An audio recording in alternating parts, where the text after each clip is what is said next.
ನದಿಯೇ ನದಿಯೇ ನದಿಯೇ ನದಿಯೇ ರಾಜನ್ಯಾರು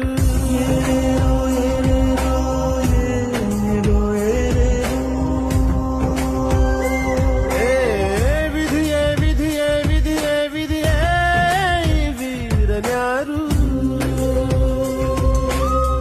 ಒಂದು ಊರಿನಲ್ಲಿ ಒಬ್ಬ